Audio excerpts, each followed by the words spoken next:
James and the Giant Peach, Chapter 16. And now the peach had broken out of the garden and was over the edge of the hill, rolling and bouncing down the steep slope at a terrific pace. Faster and faster and faster it went, and the crowds of people who were climbing up the hill suddenly caught sight of this terrible monster plunging down upon them, and they screamed and scattered to the right and left as it went hurtling by. At the bottom of the hill it charged across the road, knocking over a telegraph pole and flattening 2 parked automobiles as it went by. Then it rushed madly across about 20 fields, breaking down all the fences and hedges in its path. It went right through the middle of a herd of fine Jersey cows, and then through a flock of sheep, and then through a paddock full of horses, and then through a yard full of pigs, and soon the whole countryside was a seething mass of panic-stricken animals stampeding in all directions. The peach was still going at a tremendous speed with no sign of slowing down, and about a mile farther on it came to a village. Down the main street of the village it rolled, with people leaping frantically out of its path, right and left, and at the end of the street it went crashing right through the wall of an enormous building, and out the other side, leaving 2 gaping round holes in the brickwork. This building happened to be a famous factory where they made chocolate, and almost at once a great river of warm melted chocolate came pouring out of the holes in the factory wall. A minute later, this brown sticky mess was flowing through every street in the village, oozing under the doors of houses and into people's shops and gardens. Children were wading in it up to their knees, and some were even trying to swim in it, and all of them were sucking it into their mouths in great greedy gulps and shrieking with joy. But the peach rushed on across the countryside, on and on and on, leaving a trail of destruction in its wake. Cowsheds, stables, pigsties, barns, bungalows, hayricks, anything that got in its way went toppling over like a 9-pin. An old man sitting quietly beside a stream had his fishing rod whisked out of his hands as he went dashing by.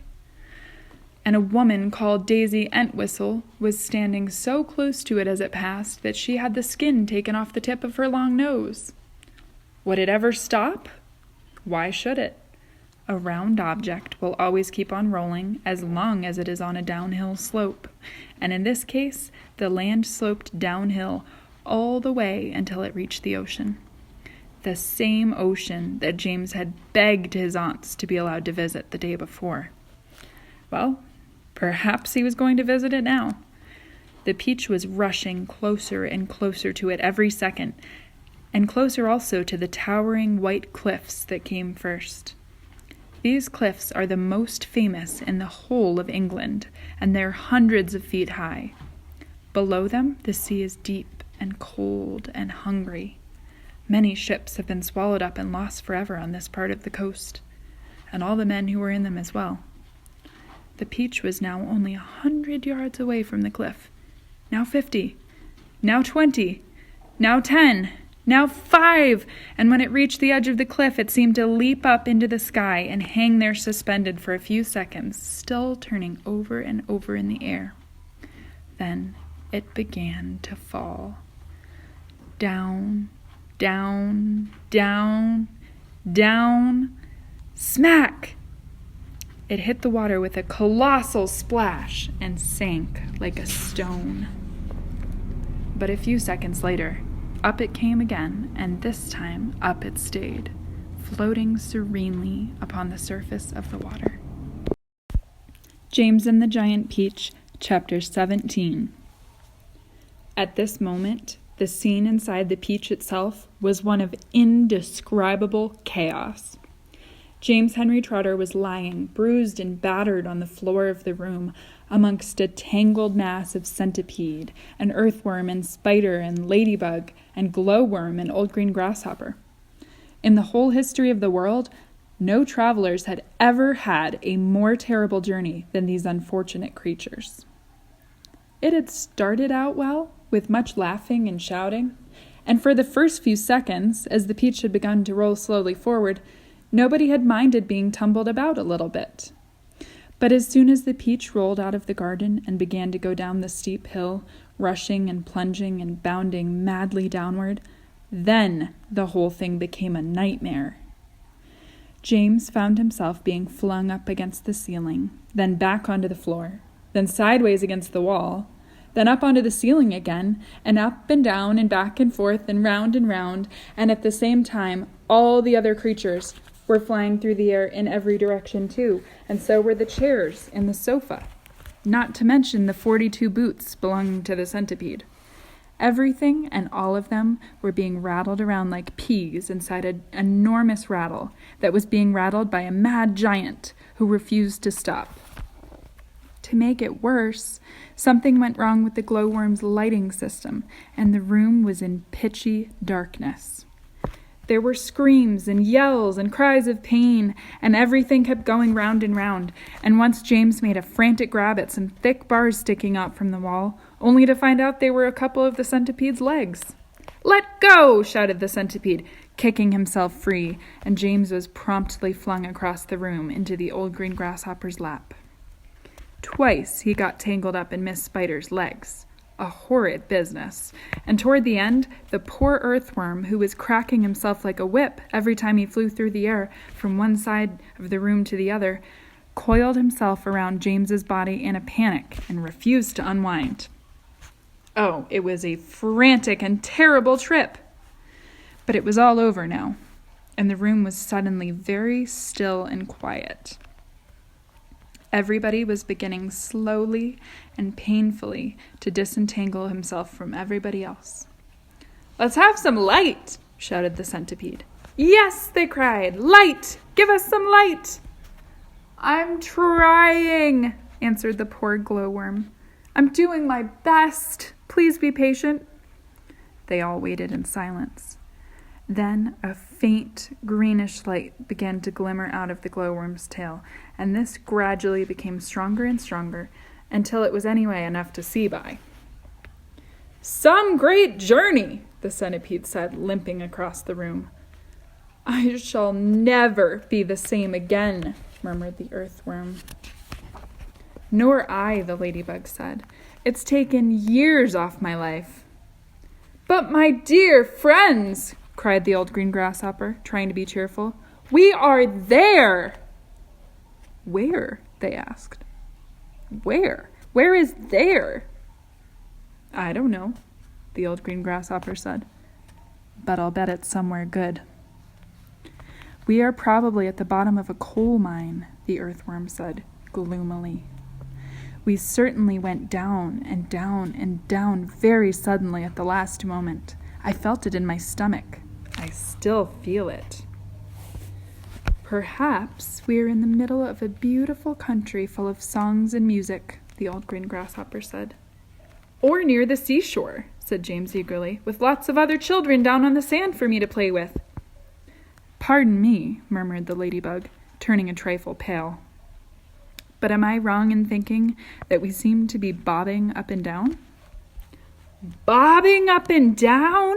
they cried. "What on earth do you mean?"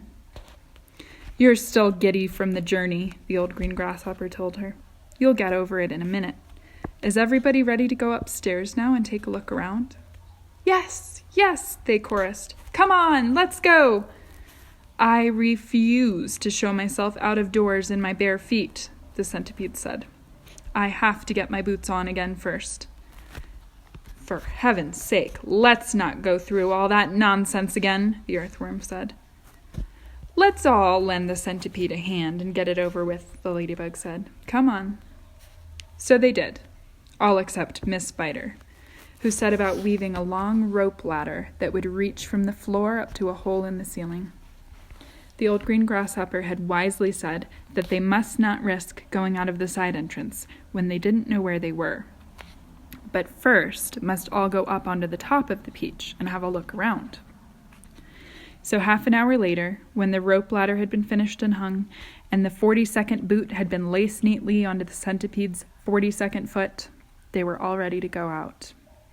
Amidst mounting excitement and shouts of, "Here we go, boys, the promised land! I can't wait to see it!"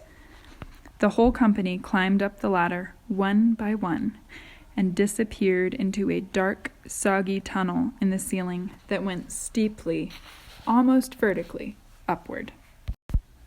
James and the Giant Peach, Chapter 18. A minute later, they were out in the open, standing on the very top of the peach, near the stem, blinking their eyes in the strong sunlight and peering nervously around. What happened? Where are we? But this is impossible. Unbelievable. Terrible. I told you we were bobbing up and down, the ladybug said. We're in the middle of the sea, cried James. And indeed they were. A strong current and a high wind had carried the peach so quickly away from the shore that already the land was out of sight. All around them lay the vast black ocean, deep and hungry. Little waves were bibbling against the sides of the beach. But how did it happen? They cried. Where are the fields? Where are the woods? Where is England? Nobody, not even James, could understand how in the world a thing like this could have come about. Ladies and gentlemen, the old green grasshopper said, trying very hard to keep the fear and disappointment out of his voice. I am afraid that we find ourselves in a rather awkward situation. Awkward? Cried the earthworm. My dear old grasshopper, we are finished. Every one of us is about to perish. I may be blind, you know, but that much I can see quite clearly. Off with my boots, shouted the centipede. I cannot swim with my boots on. I can't swim at all, cried the ladybug. Nor can I, wailed the glowworm. Nor I, said Miss Spider. None of us three girls can swim a single stroke. But you won't have to swim, said James calmly. We are floating beautifully, and sooner or later a ship is bound to come along and pick us up. They all stared at him in amazement. Are you quite sure that we're not sinking? The ladybug asked. Of course I'm sure, answered James. Go and look for yourselves. They all ran over to the side of the peach and peered down at the water below. The boy is quite right, the old green grasshopper said. We are floating beautifully. Now we must all sit down and keep perfectly calm. Everything will be all right in the end. What absolute nonsense, cried the earthworm. Nothing is ever all right in the end, and well, you know it. Poor earthworm, the ladybug said, whispering in James' ear. He loves to make everything into a disaster. He hates to be happy. He's only happy when he's gloomy. Now isn't that odd? But then I suppose just being an earthworm is enough to make a person pretty gloomy, don't you agree? If this peach is not going to sink, the earthworm was saying, and if we are not going to be drowned, then every one of us is going to starve instead. Do you realize that we haven't had a thing to eat since yesterday morning? By golly, he's right, cried the centipede. For once the earthworm is right. Of course I'm right, the earthworm said, and we're not likely to find anything around here either. We shall get thinner and thinner, and thirstier, and we shall all die from starvation. I am slowly shriveling up right now for want of food. Personally, I'd rather drown. But good heavens, you must be blind, said James. You know very well I'm blind, snapped the earthworm. There's no need to rub it in.